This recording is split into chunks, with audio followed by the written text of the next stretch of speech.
17장 54절부터 60절 말씀을 통해서 순교의 피가 흐른다라는 제목으로 하나님 말씀 증거하겠습니다. 성경적 교회 세우기 시리즈 24번째 시간입니다. 오늘 본문 말씀은 스데반 집사가 순교를 당하게 되는 그 장면이 오늘 본문 말씀입니다. 오늘 말씀을 통해서 우리가 예수 믿는 사람으로서 이 땅을 어떻게 살 것인가, 이것을 우리가 좀 성경을 통해서 깨닫게 되어서 내가 사는 삶의 방향, 또 내가 사는 삶의 원리, 이것을 우리가 분명히 알고 우리가 이 땅을 살아가는 은혜가 있기를 바랍니다. 성경에 보면 성도들을 향해서 예수님께서 너희는 이렇게 살라라고 하신 말씀이 있습니다. 마태복음 10장 16절, 우리가 한번 한 목소리 한번 읽어볼까요? 마태복음 10장 16절 같이 한 목소리 시작. 보라, 내가 너희를 보냄이 양을 이리 가운데로 보냄과 같도다. 그러므로 너희는 뱀같이 지혜롭고 비둘기같이 순결하라. 예수님께서 지금 하시는 말씀이, 내가 너희를 이 세상에서 살게 하는 때에 예수님의 마음은 양을 이리들 가운데, 늑대들 가운데 보내는 것 같은 마음이다 라고 말씀하시면서 너희는 뱀같이 지혜롭고 비둘기같이 순결하라 라고 말씀하십니다. 여러분들이 이 말씀을 오늘 처음 듣는 것이 아니라 아마 잘 들었고 알고 있는 말씀일 것입니다. 여러분들이 이 말씀을 듣게 될 때의 느낌이 어떻습니까? 뱀같이 지혜롭고 비둘기같이 순결하라. 그러니 이 땅에서 세상에 좀 죄짓지 말고 비둘기같이 순결한 마음으로 살아야 되겠다. 아마 이 부분에 대해서는 다 맞다 생각할 것이고, 뱀같이 지혜로워라 라고 하는 말이 도대체 무슨 말일까 하는 생각을 할 것입니다. 그래서 대부분 이 말씀을 적용할 때 이렇게 적용을 합니다. 막무가내로 그렇게 하지 말고 주변 사람들과 잘 보면서 좀 조화롭게 화평이 있도록 그냥 예수 믿는다고 너무 이렇게 하지 말고 그렇게 가야 되지, 그냥 평지풍파 일으키도록 그렇게 사는 것이 아니다 라는 식으로 이 말씀을 적용을 합니다. 그게 지혜로운 삶이다 라고 생각을 합니다. 그런데 사실은 전혀 그렇지 않습니다. 그 뒤에 이어지는 예수님의 말씀을 보면 이 뱀같이 지혜로워야 한다, 비둘기같이 순결해야 된다 라고 하는 말씀의 의미가 무엇인지를 예수님이 직접 설명을 하십니다. 그 다음에 이어서 이렇게 말씀하시죠. 17절부터 보면요, 사람들을 삼가라 라는 것입니다. 우리가 뱀같이 지혜로워야 된다라고 할 때 우리의 선입견은 사람들과의 관계 속에서 이 관계를 엉망진창 만들지 말고, 가정의 평지풍파 만들지 말고 그렇게 지혜롭게 막무가내로 그렇게 하는 게 아니다 라고 하는 생각을 할 텐데, 예수님의 그 다음 일성이 뭐냐면은 너희는 사람들을 삼가야 된다 하는 것입니다. 사람들한테 너무 정주지 말라라는 것입니다. 사람들하고 너무 친밀해지지도 말라. 사람들과의 관계 속에 다른 사람이 나를 어떻게 볼까, 이 좋은 관계를 맺어야지 여기에 너무 애쓸 필요도 없다라는 것입니다. 정확하게 예수님은 사람들과의 관계에 대해서는 삼가해야 된다는 것입니다. 그냥 사람 좋아서 허겁지겁 사람 만나러 뛰어다니고 이 사람 저 사람 만나면서 좋은 관계 맺으려고 애쓰지 말아라 하는 것입니다. 도리어 사람 관계에 대해서는 너 그냥 웬만하면 하지 마라, 이런 뜻으로 삼가해야 된다라는 것입니다. 그러니까 예수 말고는 사람 관계 맺을 이유가 없는 것입니다. 제가 종종 쓰는 단어지만 전도하는 것 이외에 사람 만날 필요도 없다라고 하는 말이 바로 이것입니다. 그리스도 안에서 믿음의 교제를 하는 것 외에 쓸데없이 사람 만나고 다니지 말라. 왜? 예수님이 사람과의 관계에 대해서 삼가해라 이렇게 말씀하신 거예요. 왜 그럼 이렇게 삼가하라 라고 극단적으로 말씀을 하셨느냐? 그 다음 이유가 있습니다. 그들이 너희를 공회에 넘겨주겠고, 너가 그렇게 좋아서 쫓아가고 만나고 그렇게 교제권을 맺고 그들과 같이 조화롭게 살려고 했던 그들이 너를 공회에 넘겨줄 것이고 그들의 회당에서 너를 채찍질할 것이다 라는 것입니다. 내가 만났던 많은 사람의 관계가 다 마지막 날에는 나를 향한 공격이 된다는 것입니다. 여러분들이 그렇게 쫓아다니면서 잘해주려고 했던 그 많은 사람들이, 그 친밀하려고 했던 그 모든 사람들이 다 나를 붙잡고 공회에 넘겨주고 채찍질할 사람이라는 것입니다. 그러면서 이렇게 이어서 말씀하십니다. 또 너희가 나로 말미암아 총독들과 임금들 앞에 끌려가리니 이는 그들과 이방인들에게 증거가 되게 하려 하심이라. 그럼 우리의 삶은 뭐냐? 증거가 되는 삶이다 하는 것입니다. 쓸데없이 연말에 동창 만나러 뛰어다니고 이 사람 저 사람 쓸데없는 교제권 맺고 그거 하지 말라는 것입니다. 그들이 마지막에 너가 제대로 예수 믿으면 다 너를 공격하고 채찍질할 사람이라는 것입니다. 뭐에 바쁘십니까? 무슨 사람들을 만나려고 애쓰십니까? 어떤 교제권을 맺는 것이 자기에게 지혜롭다라고 뱀같이 지혜로운 거라고 생각하십니까? 예수님 정반대예요. 사람들과의 교제권을 맺지 않는 것이 뱀처럼 지혜롭다는 것입니다. 뱀이 그렇게 살살살 다니는 것처럼 또 그렇게 그냥 다녀야 된다라는 것입니다. 그러면서 하시는 말씀이 너희를 넘겨줄 때 어떻게 또는 무엇을 말할까 염려하지 말라. 그때 너희에게 할 말을 주시리니 말하는 이는 너희가 아니라 너희 속에서 말씀하시니 곧 너희의 아버지의 성령이시니라. 장차 형제가 형제를 아버지가 자식을 죽는 데에 내주며 자식들이 부모를 대적하여 죽게 하리라. 또 너희가 내 이름으로 말미암아 모든 사람에게 미움을 받을 것이나 끝까지 견디는 자는 구원을 얻으리라. 모든 사람들이 우리를 미워하게 될 것이다 라는 것입니다. 우리가 이 땅을 살아가는 삶의 원리를 그래서 성경은 이렇게 말해요. 너는 예수의 증거로 살아야 되고 또 한 가지 예수의 증인으로 사는 것이다 라는 것입니다. 사도행전 1장 8절 우리 같이 한번 한 목소리 한번 읽어볼까요? 시작. 오직 성령이 너희에게 임하시면 너희가 권능을 받고 예루살렘과 온 유대와 사마리아와 땅끝까지 이르러 내 증인이 되리라 하시니라. 예수님의 증인으로 사는 것입니다. 그러니 우리는 증인으로 증거로 사는 것입니다. 이 증인, 증거라고 하는 말은 다 법정 용어입니다. 그러니 배심원들이 세상 사람이고요. 지금 마귀가 검사입니다. 죄수로 끌려 나오신 분이 예수님이십니다. 그 예수님을 변호하시는 분이 성령님이십니다. 그리고 우리가 성령에 충만하여 성령이 호출한 성령의 증인입니다. 성령의 증거물입니다. 그 배심원들 앞에, 세상 사람들 앞에 마귀가 예수가 도대체 해준 게 뭐 있냐? 예수 믿는 사람들 봐라. 더 형편없지 않냐? 야, 저렇게 사는 예수 못하러 믿느냐? 라고 그렇게 떠들고 있을 그때에 너희가 성령의 호출로 증인이 되어서 나오고 증거물로 그 자리에 나왔다면 뭐라고 말하고 어떻게 살 것이냐? 이게 그리스도인의 삶이에요. 내가 사는 삶의 모습, 내가 말하는 말의 모습, 그것 때문에 어떤 사람은 예수를 지독하게 안 믿을 거고요. 어떤 사람은 그것 때문에 예수를 믿는 사람이 될 것입니다. 그리고 그 모든 일에 상과 피해 값은 우리가 받게 될 것입니다. 그러니 쓸데없이 사람들 눈치 보고 사람들한테 좋은 관계 맺으려고 그렇게 하는 게 아니라 정말 사람 삼가하고 우리가 예수 만나는 것, 예수를 전파하는 것, 예수님 때문에 모이는 것 이외에는 만날 사람도 없고 보고 싶은 사람도 없고 같이 교제할 사람도 없다. 이게 그리스도인의 삶의 모습이에요. 예수의 증인으로, 예수의 증거물로 살아야 되기 때문입니다. 그래서 사실은 우리가 이 땅을 살면서 근본적으로는 순교의 각오로 살아야 합니다. 최소한 이 순교라고 하는 단어가 우리를 현대적인 용어로 보면 우리를 죽일까? 누가 와서 우리를 죽이겠느냐? 실질적으로 죽이는 나라들도 있긴 있습니다. 그러나 우리나라 같은 경우에 뭐 누가 와서 죽이겠느냐? 할 수 있겠습니다. 죽이지 않더라도 극단적인 미움을 받을 각오는 해야 된다 하는 것입니다. 모든 사람들이 일어나서, 그것도 아주 가까운 사람들이 일어나서 너희를 미워할 것이다. 너희를 공회에 넘기고 채찍질할 것이다 라는 것입니다. 예수 믿는다는 것을 성경은 이렇게 말합니다.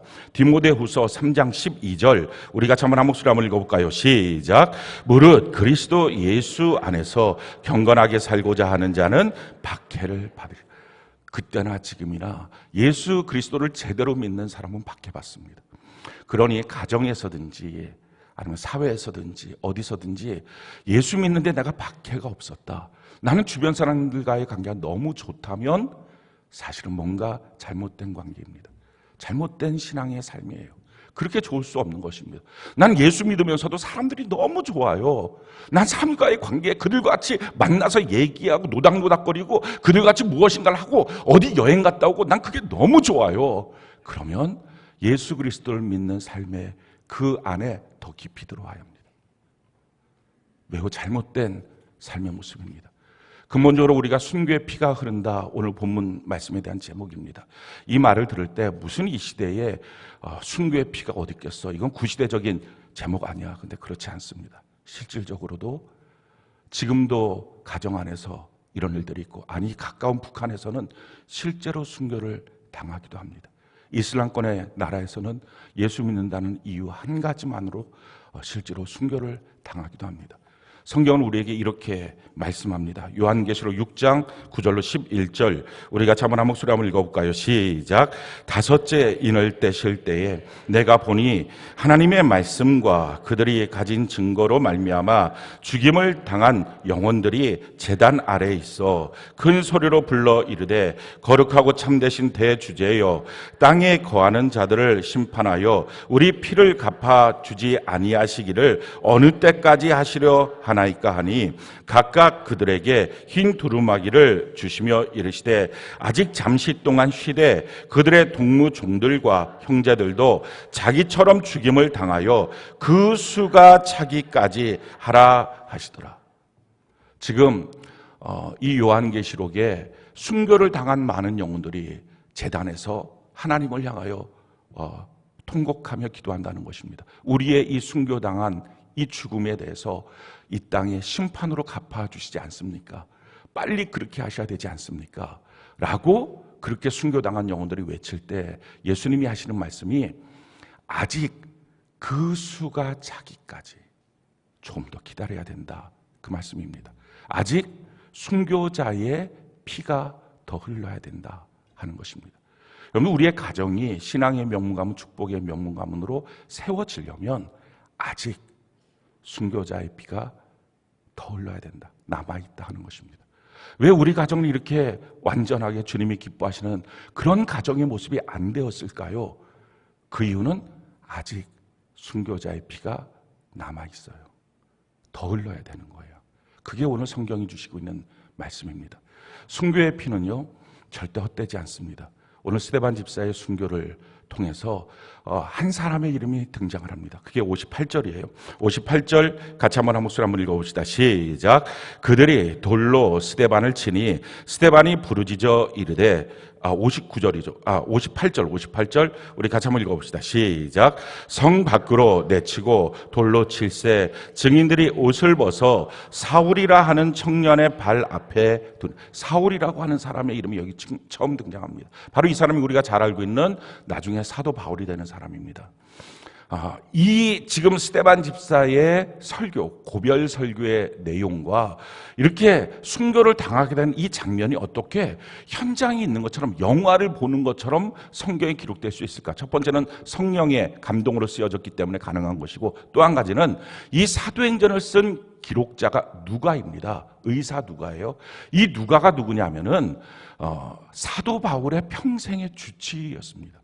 그가 어디를 가든지 같이 쫓아가서, 사도 바울이 몸이 항상 안 좋으니까 눈은 안질, 또 머리는 간질, 이런 병들이 계속 있었기 때문에 계속 쫓아다니면서 그의 병을 살펴줬던 사람이 누가입니다. 그러니 이 누가가 이 사도행전을 써나갈 때 스데반 집사의 이 사건에 대해서 기록할 때 가장 많이 얘기를 들었던 것, 바로 그 현장에 있었던 사울이라고 하는 사람입니다. 사도 바울이죠. 사도 바울이 아마 젊은 청년의 나이에 처음으로 사내들인 공예에 회원이 됐을 때 사건인 것 같습니다. 그러니 너무 생생하게 기억이 나는 것입니다. 그래서 설교 한마디 한마디를 잊을 수 없어서 그게 7장 전체에 다 기록이 되어 있는 것입니다. 그리고 사도 바울이 그 장면을 봤을 때 이 스데반이 죽는 모습까지 그대로 다 기록을 한 것입니다. 나중에 우리가 아는 것처럼 이 사도 바울이 나는 죄인 중에 괴수입니다 라고 고백하게 됐던 이유가 여러 가지 이유가 있겠지만, 그 중에 가장 한 가지 이유는요, 내가 스데반을 죽인 사람입니다, 이 고백이 있는 것입니다. 빌립보 감옥에 두들겨 맞고 깊은 감옥에 갇혀 있을 때 왜 그가 기쁨으로 찬송할 수 있었을까? 물론 성령의 감동이 있었고 주 안에 있으니까 기쁨이 넘치기도 했겠지만, 또 한 가지는요, 만 가지 내용 중에 일이라도 스데반 집사를 죽인 일에 대한 뭔가 좀 이렇게 가품이 있다는 생각이 있는 거예요. 자기가 지금 이렇게 매를 맞고 이 깊은 감옥에서 좀 순교될 수 있다는 그 마음이, 그게 자기를 위로하는 거예요. 주님, 내가 여기서 이 죄값을 치르는 것 같아요. 너무 고맙고 너무 감사해요. 평생 그 마음이 떠나지 않았던 거 보십시오. 한 영혼에 가장 강력한 영향을 끼쳤던 것이 스데반 집사의 피입니다. 우리의 순교가 이 순교적 각오로 사는 삶이 우리 자녀들에게 가장 강력한 삶의 변화를 줍니다. 신앙의 명문감은, 축복의 명문감은 돈 줘서 이루어지는 거 아닙니다. 부모가 와서 돈 벌어 갖고 와서 교육 제대로 잘 시키고 여기저기 학교 제대로 보낸다고 이루어지는 거 아닙니다.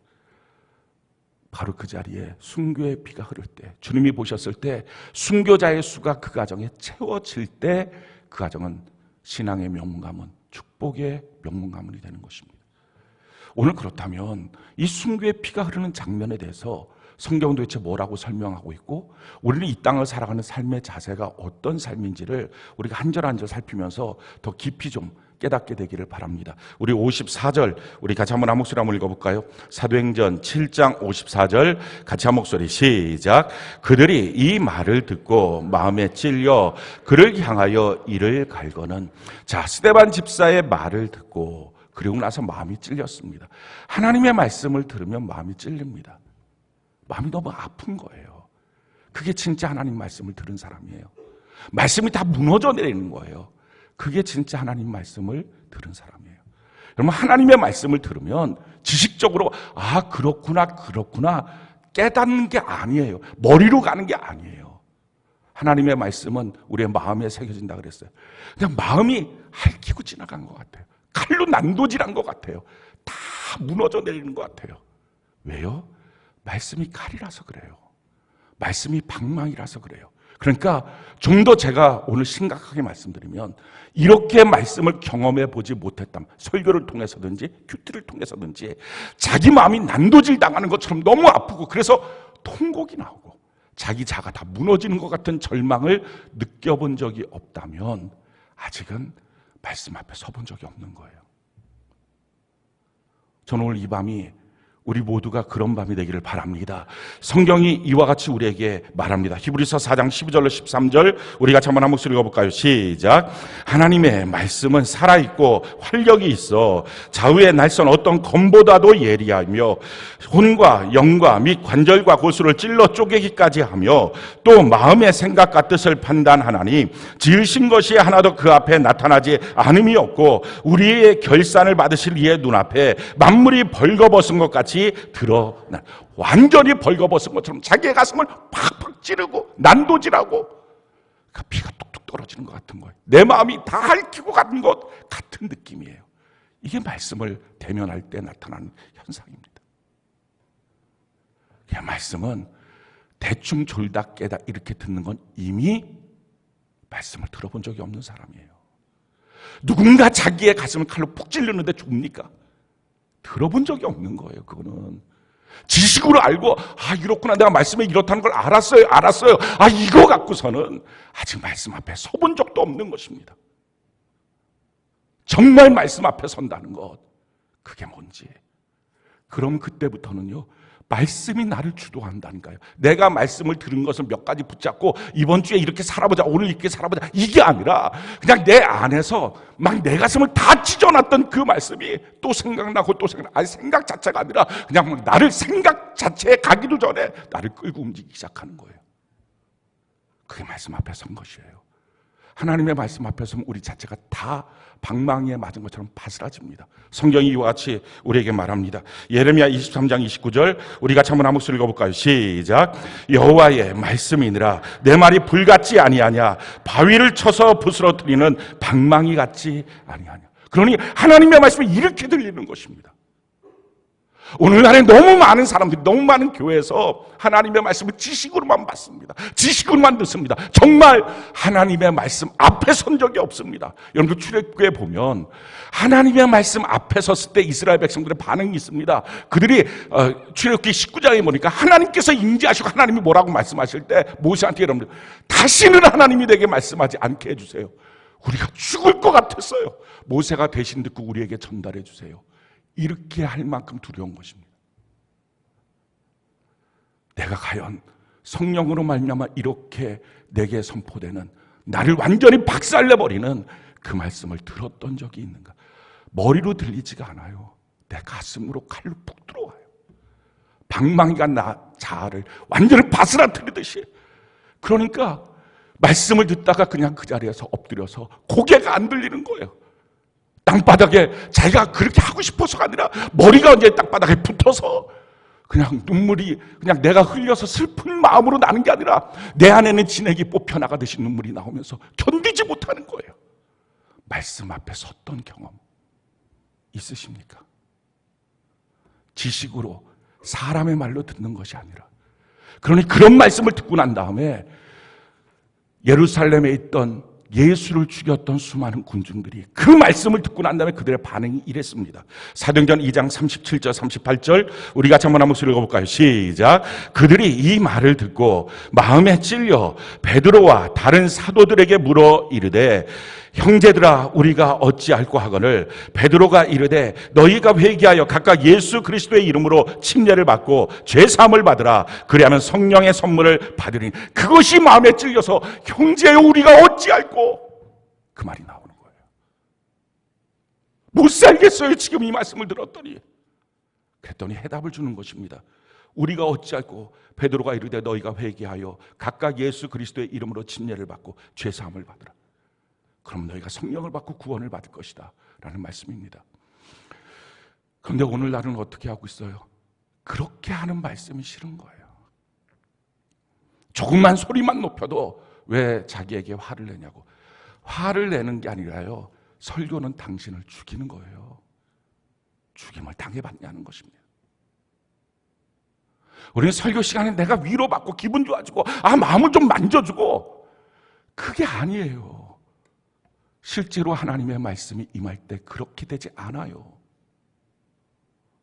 정말 하나님의 말씀. 그러니 그 다음부터 말씀을 들으면 내 머리로 내 지식으로 알아서 이 말씀을 내가 어떻게 순종할까, 이 말씀을 내가 어떻게 따라갈까, 그 말씀을 붙잡고 따라가려고 애쓰는데 안 된다 그러고, 이 말씀은 내가 순종하기 어려운 말씀이라는 생각이 들고, 그래서 처음부터 부담스럽다는 생각도 들고, 이건 다 사실은 말씀 앞에 쓴 게 아니라 그냥 말씀을 갖고 보고 있는 학자일 뿐입니다. 하나님의 말씀 앞에 정말 서본 적이 있는지. 저는 오늘 이 밤이 성령으로 말미암아 하나님의 말씀 앞에서는 그 밤이 되기를 바랍니다. 오늘날 시대가 어떤 시대입니까? 이사야 30장 9절로 10절 우리 같이 한번 한 목소리 한번 읽어볼까요? 이사야 30장 9절로 10절 같이 한 목소리 시작. 대저 이는 패역한 백성이요 거짓말하는 자식들이요 여호와의 법을 듣기 싫어하는 자식들이라. 그들이 선견자들에게 이르기를 선견하지 말라. 선지자들에게 이르기를 우리에게 바른 것을 보이지 말라. 우리에게 부드러운 말을 하라. 거짓된 것을 보이라. 얼마나 많은 사람들이 부드러운 설교 그때나 지금이나 똑같이 부드러운 설교, 사람의 설교, 칼 같은 말씀, 방망이 같은 말씀, 하나님의 말씀. 우리가 그 말씀 앞에 오늘 이 밤에서는 은혜가 있기를 바랍니다. 근데 그 말씀 앞에 섰던 산헤드린 공의의 사람들의 지금 반응을 한번 보십시오. 54절, 사도행전 7장 54절 우리 같이 한번 한 목소리 읽어볼까요? 시작. 그들이 이 말을 듣고 마음에 찔려 그를 향하여 이를 갈거늘. 자, 이 사람들은 도대체 어떤 사람들이에요? 하나님의 말씀 앞에 내 가슴이 다 찔려버리면, 내 가슴이 난도질 당하면, 방망이로 뚫려 맞듯이 내 자가 다 절망적으로 무너지고 나면 그 앞에 엎드려서 내가 어찌할꼬, 내가 어떻게 하면 살겠습니까? 이게 정상적인 반응인데요, 이들은 어떻게 합니까? 이를 갈기 시작해요. 어떻게 된 사람들이 이런 일이 생길까요? 이미 마귀한테 사로잡힌 거예요. 지금 이 시대가 어떤 시대입니까? 악하고 음란한 세대라고 성경은 말합니다. 정말 악한 세대예요. 완전히 마귀한테 사로잡힌 세대. 그러니 지금 이 스데반이 하는 말이 틀리고 자기들이 옳기 때문에 이렇게 화를 내는 겁니까? 아니에요. 정반대죠. 스데반이 하는 말이 맞고 자기들이 틀려서 틀린 걸 지적받으니까 이렇게 화가 나는 것입니다. 사실은요, 내가 맞고 그가 틀리면 그가 하는 말을 들었을 때 무시도 됩니다. 모르니까 저런 소리 하지. 전부 무식한 소리 하네 라고 무시가 돼. 근데 그게 맞고 내가 틀면요, 거기서 시인하고 눈물 흘리고 회개하면 아주 간단한 문제인데, 그게 아니니까 자기를 변호하고 싶으니까 화가 나는 거예요. 막 일을 가는 거예요. 사람도 강아지랑 똑같아요. 너무 화가 나면 일을 드는, 이렇게 아주 그냥 일을 드러내요. 이게 어른들만 그러는 게 아니에요. 애들도 똑같아요. 부모가 뭔가 제대로 지적만 하면 화를 내고 뒤집어 퍼지고 막 난리 법석 들고 땅에 뒹굴고.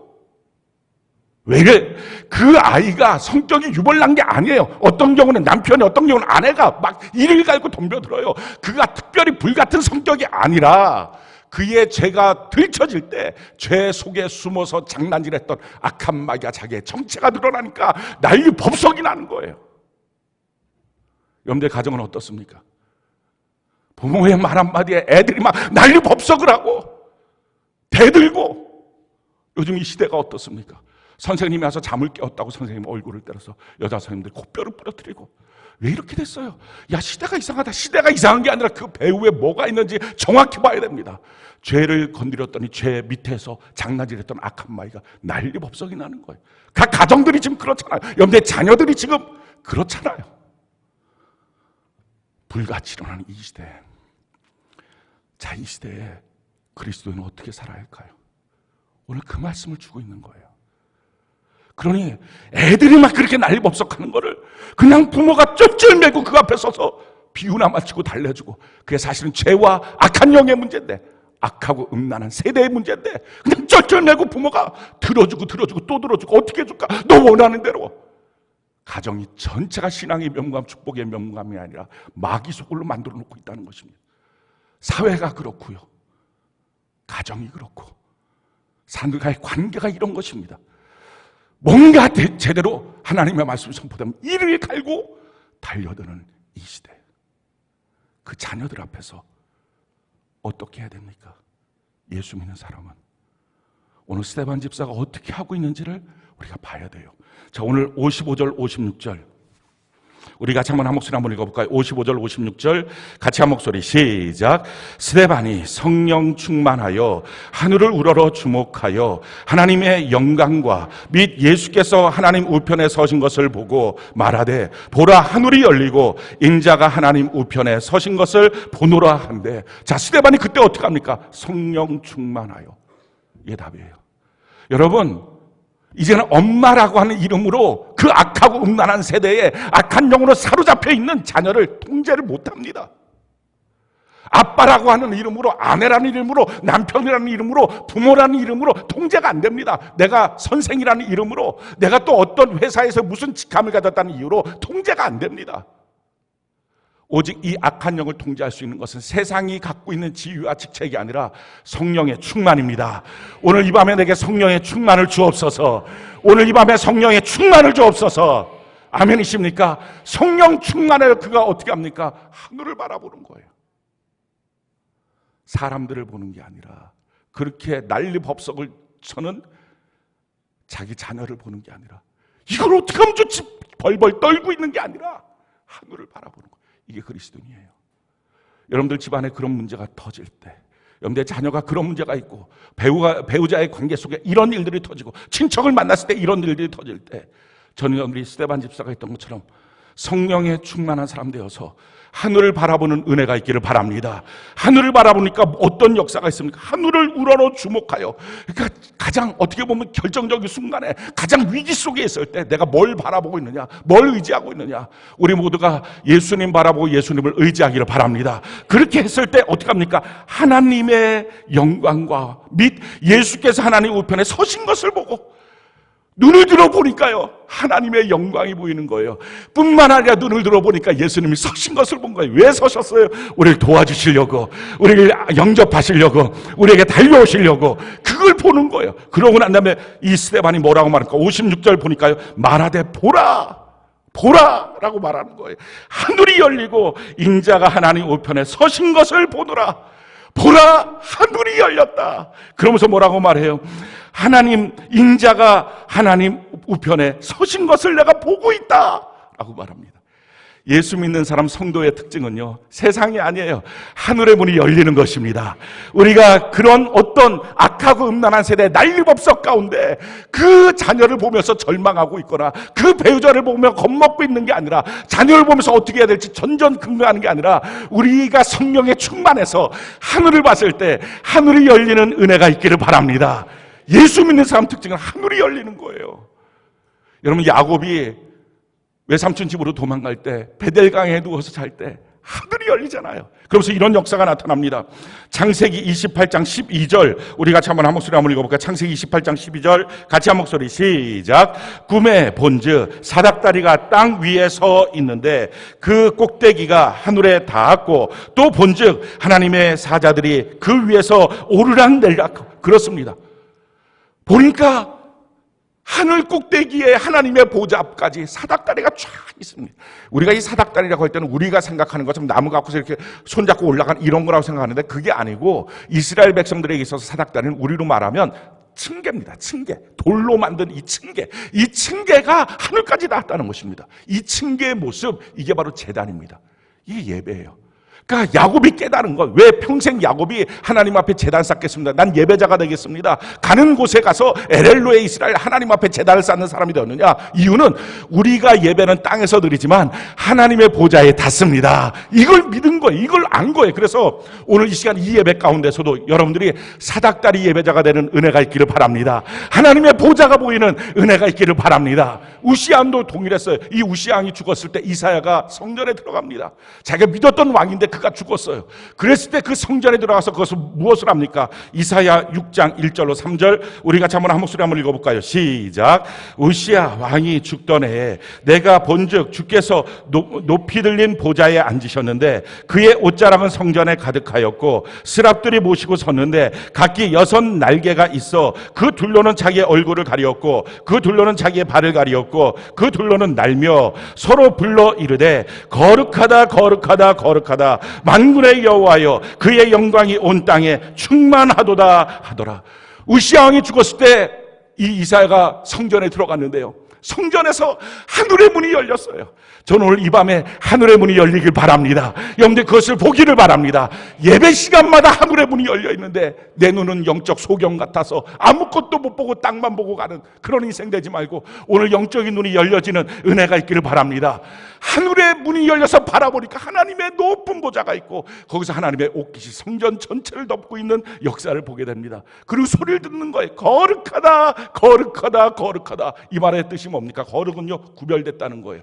너가 지금 여기서 난리법석 피고 있지, 아주 뒹굴고 그냥 이를 갈고 악을 쓰고 있지, 막 그냥 나한테 그렇게 무섭게 대적하고 도전하지, 상관없어. 하나님은 이거에 영향받지 않아. 너가 아무리 외쳐도 여기에 영향받지 않아. 하나님은 분리되신 분이야. 하나님은 거룩하신 분이야. 그러면서 뭐라고 말해? 만군의 여호와요. 만군의 여호와가 뭡니까? 하늘의 모든 군대의 주인 되시고 땅의 모든 군대의 주인 되시고 동물의 모든 군대의 주인 되시고 이 땅의 우주의 모든 것들의 주인 되시는 만군의 여호와, 그분이 통치하신다. 그분이 다스리신다. 우리 가정 그분이 책임지신다. 그걸 보는 거예요. 난리법석 치고 있는 자녀가 아니라 거기에 겁나서 아이고 이 자녀 때문에 말 들어주고 소원 들어주고, 무슨 부모가 그 짓하고 삽니까? 성령이 다 소멸된 상태입니다. 성령에 충만하여 그냥 그 자녀가 특별한 성격인 줄 아는 거예요. 그게 악한 영인데, 그게 그 배우자가 아주 불같은 성격인 줄 아는 거예요. 그게 악한 영인데, 악하고 음란한 세대의 표징들인데. 그러니 성령 충만하여 고개를 들어 하늘을 바라보고 하나님의 보좌를 보고 만군의 여호와가 통치하신다. 만군의 여호와는 너의 그런 일들 앞에 영향받지 않으신다. 하나님은 우리 가정을 향한 뜻을 이루어 가신다. 하나님이 우리 자녀를 향한 뜻을 이루어 가신다. 너가 별 난리법석을 펴도 하나님의 뜻은 이루어진다. 그걸 바라본 사람이 뭐가 두려워요? 뭐가 겁나요? 그러니 그 하나님의 말씀을 그대로 순종하고 따라갈 수 있는 것입니다. 이게 예수 믿는 사람이에요. 그러면서 그 다음에 어떤 역사가 일어납니까? 그렇게 선포를 하니까 57절 우리 같이 한번 한 목소리 읽어볼까요? 57절 같이 한 목소리 시작.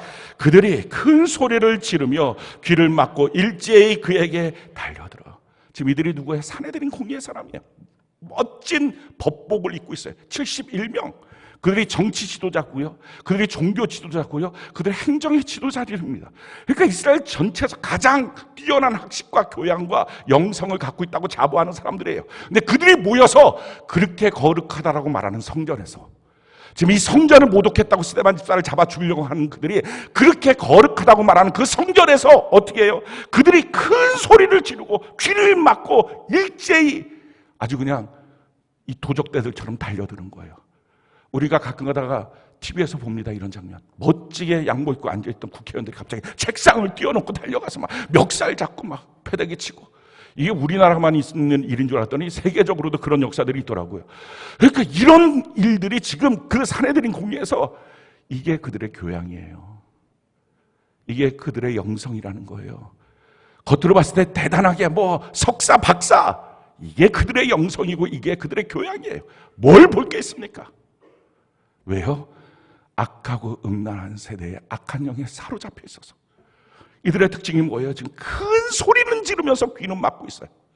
여러분, 이 시대가 어때요? 무슨 말을 하면 안 들어요. 지 말하는 데만 그냥 막 정신 못 차려요. 그냥 자기 말하는 거 큰 소리만 지르고 귀는 막고 삽니다. 우리 어떻게 살아야 돼요, 이 땅을? 성경은요, 이와 같은 악하고 음란한 세대의 삶의 모습들, 그래서 소리 크게 지르는 게 이기는 거고, 남의 말 안 듣고 막 자기 고집대로만 말하는 게 이기는 것처럼 우리 자녀들도 똑같잖아요. 어리나 크나 다 악한 영이 그 안에 들어갔으니까 부모가 뭐라 하면 안 들어요. 그리고 막 소리는 지르고 지 맘대로. 그게 악한 영의 특징이에요. 자, 이런 시대에 예수 믿는 사람은 어떻게 살아야 돼요? 성경이 우리에게 이렇게 말씀합니다. 야고보서 1장 19절로 20절. 야고보서 1장 19절로 20절. 우리 같이 한번 한 목소리 읽어봅시다. 시작. 내 사랑하는 형제들아, 너희가 알지니 사람마다 듣기는 속히하고 말하기는 더디하며 성내기도 더디하라. 사람이 성내는 것이 하나님의 의를 이루지 못함이라. 사랑하는 성도 여러분, 정반대로 사는 거예요. 귀 막고 목소리만 키우는 세상에서 너희는 입을 막고 귀를 키워서 잘 들어라. 무슨 말을 하는지 잘 들어라. 그가 하는 그 말에 말이 영이기 때문에 어떤 악한 영의 지금 조작과 도전이 있는지 너희가 알게 될 것이다. 그걸 분별해서 쫓아내야 되잖아요. 같이 흥분하지 말고. 그러고 그렇게 소리 질러서 달려들고 난 다음에 그들이 어떻게 그 거룩하다고 말하는 그 성전에서 그냥 막 이리때같이 달려들어서 그를 끌고 어디로 가요? 성 밖으로 스데반 집사를 끌고 가요. 돌로 쳐 죽이려고. 자, 그게 58절입니다. 58절 우리 같이 한번 한 목소리 한번 읽어볼까요? 시작. 성 밖으로 내치고 돌로 칠세 증인들이 옷을 벗어 사울이라 하는 청년의 발 앞에 두고 막 돌로 치면서 성 밖으로 막 개 끌듯이 끌려갑니다. 가정 안에서 신앙의 문제로 부부간에 다툼이 생겨요. 부모와 자녀 간에 다툼이 생겨요. 부끄러워하지 마세요. 스데반 집사가 이렇게 개 끌려가듯이 끌려가고 있는 이 모습 가운데 스데반 집사는 부끄러워하지 않았어요. 그럼 진짜 부끄러운 건 딱 한 가지예요. 그렇게 모욕을 당하고 끌려가는 게 부끄러운 게 아니라 그렇게 하는 과정 속에 세상 사람과 똑같아지는 게 부끄러운 거예요. 그들이 화낸다고 같이 화내고, 그들이 욕한다고 같이 욕하고, 그들이 성질 부린다고 같이 성질 부리는 게 부끄러운 거지. 그러면 자녀한테 보여줄 증거와 증인이 안 되잖아요. 자녀들 앞에 싸우고 있는 자기의 모습이 부끄러운 게 아니라요, 싸우고 있는 그 모습 가운데 내가 이 악하고 음란한 세대와 똑같이 반응하는 내 모습이 부끄러운 거예요. 예수 믿는 사람은 어떻게 살아야 합니까? 성경이 이렇게 말하잖아요. 로마서 12장 21절 우리 같이 한번 한 목소리 한번 읽어볼까요? 로마서 12장 21절 같이 한 목소리 시작. 악에게 지지 말고 선으로 악을 이기라. 악에게 지지 말라. 마귀가 원하는 건 아주 간단해요. 우리를 마귀처럼 만드는 거예요. 누가 화를 내니까 나 똑같이 화내는 것. 그가 나쁜 짓을 하니까 나도 화가 나서 그렇게 나쁘게 하지. 그럼 마귀는 쾌재를 부릅니다. 내용과 상관없이 너는 마귀처럼 됐어. 똑같이 성질내고 똑같이 소리 지르고 너는 마귀처럼 됐어. 이게 마귀가 원하는 거예요. 성경이 이렇게 말합니다. 베드로전서 3장 9절로 10절. 우리 같이 한번 한 목소리 한번 읽어볼까요? 시작. 악을 악으로 욕을 욕으로 갚지 말고 도리어 복을 빌라. 이를 위하여 너희가 부르심을 받았으니 이는 복을 이어받게 하려 하심이라. 그러므로 생명을 사랑하고 좋은 날 보기를 원하는 자는 혀를 금하여 악한 말을 그치며 그 입술로 거짓을 말하지 말고. 악을 악으로 욕을 욕으로 갚지 말라. 그렇게 하지 않도록 복을 빌어주는 자가 되도록 너희를 불렀다. 그래야만 너의 가정에 복이 이어지기 시작한다. 이게 신앙의 명문가문, 축복의 명문가문이 된다는 것입니다. 좋은 일을 보기 원하면 이제 악한 말을 그쳐야 됩니다. 성질내고 욕하고 비방하는 말들 그만둬야 합니다. 그 사람이 그러니까 나는 그렇게 말하죠가 아니에요. 그게 마귀의 의도예요. 전혀 다르게 우리 말하는 사람들. 오늘 스데반 집사의 모습을 보십시오. 그렇게 개 끌려가듯이 끌려가서 돌로 던집니다. 근데 그때 스데반 집사는요, 그 모든 사람들 앞에 그 사내들인 공의에 그 대단하다고 법복을 입고 막 뛰어다니고, 근데 그들이 막 이렇게 정신 못 차리고 악을 쓰고 막 소리 지르고 이러고 있는 그들 가운데 가장 평안한 사람, 그가 스데반이에요. 그 스데반 집사의 모습을 60절, 59절, 60절 우리 같이 한번 한 목소리 한번 읽어볼까요? 시작. 그들이 돌로 스데반을 치니 스데반이 부르짖어 이르되 주 예수여 내 영혼을 받으시옵소서 하고 무릎을 꿇고 크게 불러 이르되 주여 이 죄를 그들에게 돌리지 마옵소서. 이 말을 하고 자니라. 자는 모습, 그렇게 평안한 모습. 이건 다 어떻게 해서 이루어지는 거예요? 자기의 인격을 쌓아서가 아니에요. 사내들인 공의에 있는 이 사람들, 그 인격의 최고, 그 교양의 최고, 그 영성의 최고였던 사람이 악한 영이 난리를 치니까 그냥 그렇게 되는 거예요. 우리 성령 충만 외에는 답이 없어요. 그리고 하늘을 보는 것입니다. 지금 뭐라고 기도해요? 하나님, 내 영혼을 받으시옵소서. 사랑하는 성도 여러분, 우리의 영혼을 누구에게 맡기시겠습니까? 여러분들의 영혼을 누구에게 맡기시려고 하십니까? 천국 가는 거, 죽는 것은 끝이 아니고 또 다른 세계로 들어가는 문이잖아요. 그랬을 때 그 죽음을 통과할 때 내 영혼을 누구에게 맡길 것인가? 우리가 이 땅을 살아가는 이유는요, 신앙생활 이유는 딱 한 가지예요. 마지막 순간에 내 영혼을 예수님께 의탁할 수 있는 관계가 되도록 사는 것입니다. 그 순간에 주님께 맡길 수 있는 관계가 아니라면 그건 비극이에요. 주님께 맡길 수 있는 이 스데반 집사처럼 주님 내 영혼을 맡아주세요. 그럴 수 있는 관계가 되도록 이 땅을 사는 것입니다. 그럼 마지막에 기도가 뭡니까? 저들의 죄를 저들에게 돌리지 마세요. 용서의 기도합니다. 여러분, 왜 용서의 기도가 우리에게 필요할까요? 우리는 어디를 가든지 어느 가정에서든지 무엇을 하든지 용서의 기도를 하라고 하나님 말씀하셨습니다. 왜냐하면 용서의 기도를 안 하면 내 죄도 용서받지 못한다. 아주 이렇게 강력한 조건을 주님은 주셨어요. 왜 그렇게 하셨을까요? 참 놀라운 사실은 이거예요. 성경이 우리에게 이렇게 말씀합니다. 요한복음 20장 23절 우리 같이 한번 한 목소리 한번 읽어볼까요? 요한복음 20장 23절 같이 한 목소리 시작. 너희가 누구의 죄든지 사하면 사하여질 것이요 누구의 죄든지 그대로 두면 그대로 있으리라 하니라. 우리에게 주신 권세가 있어요. 내가 누구의 죄를 사하면 용서했습니다 하면 그 죄가 사해져요. 근데 내가 사하지 않으면 그 죄는 남아있어요. 근데 죄가 남아있으면 어떤 일들이 생길까요? 그곳에는 구원의 역사가 없어요. 우리 가정을 안에서 우리 배우자, 우리 자녀를 또 우리의 삶에 터져있는 회사나 이런 모든 것들 안에서 우리에게 상처를 주고 아프게 했던 많은 일들 가운데 하나님 우리에게 요구하신 것, 너 용서해라. 왜요? 내가 용서하지 않으면 그들의 죄는 그대로 남아있고요. 죄가 남아있기 때문에 구원의 역사는 없어요. 정말 내 가정에 구원의 문을 열고 싶다면, 내가 다니는 회사 안에 내가 만나는 사람들 가운데 구원의 문을 열고 싶다면 우리가 해야 될 마지막 기도는요, 용서하는 기도예요. 할렐루야. 그렇게 용서하면 그 죄가 사해지고 거기서부터 구원의 문이 열려서 사도 바울이라고 하는 그 사람이 그렇게 해서 구원을 받는 거예요. 스데반 집사의 용서의 기도가 없었다면 그 죄는 그에게 그대로 남아있는 거예요. 우리가 그래서 시급한 것은요, 내가 만나는 사람들, 내 가정 안에 이 마지막 용서의 기도를 반드시 해야 합니다. 그래야 구원의 역사가 있습니다. 오늘 우리가 이 말씀을 통해서 우리가 이 땅을 어떻게 살까? 첫 번째, 우리가 어떤 경우라도 하나님의 말씀을 들을 때 이를 가는 일이 없도록, 하나님의 말씀을 들을 때 온유한 마음으로 주의 말씀을 받도록 하는 은혜가 있기를 바랍니다. 여러분, 하나님의 말씀이 들릴 때 그것이 내 안에서 잘못된 반응이 일어나면 설교하는 사람을 싫어해요. 영적인 리더를 싫어해요. 지금 이들이 스데반 집사에서 입에 나온 이 하나님의 말씀을 듣기를 싫으니까 스데반 집사를 향해서 이를 가면서 돌을 던지고 그를 죽이려고 합니다. 그러니 우리 마음속에 끊임없이 도전하는 것 중에 한 가지, 메시지, 하나님의 메시지에 대해서 못 듣게 하는 마귀의 가장 좋은 전략은 메신저, 그 메시지를 증거하는 자를 향해서 관계가 무너지게 만드는 거예요. 미워하게 만드는 거예요. 내가 누군가를 미워하면 그 입에서 나오는 말이 옳으냐 그르냐를 따지기도 전에 듣고 싶지가 않습니다.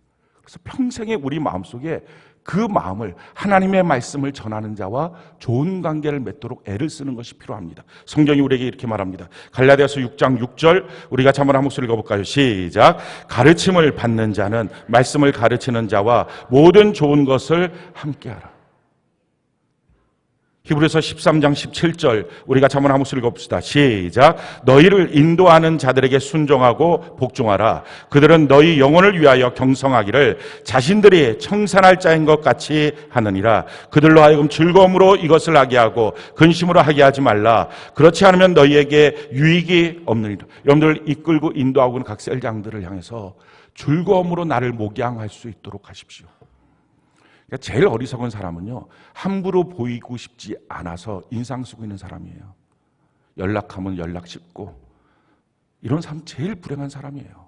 그러니 얼마나 그를 다루기가 힘들겠어요, 영적 리더가. 그럼 어떻게 된다고요? 결국 자기에게 아무 유익이 없다는 것입니다. 그러다 보니까 말씀을 듣는데 내 귀에도 없고요, 하나님의 말씀을 들을 때 그냥 자기가 듣고 싶은 말씀을 들으니 하나님이 내게 말씀하실 말을 못 듣는 거예요. 성경은 이와 같이 우리에게 말합니다. 데살로니가전서 5장 12절로 13절, 우리가 한번 한 목소리 읽어볼까요? 시작.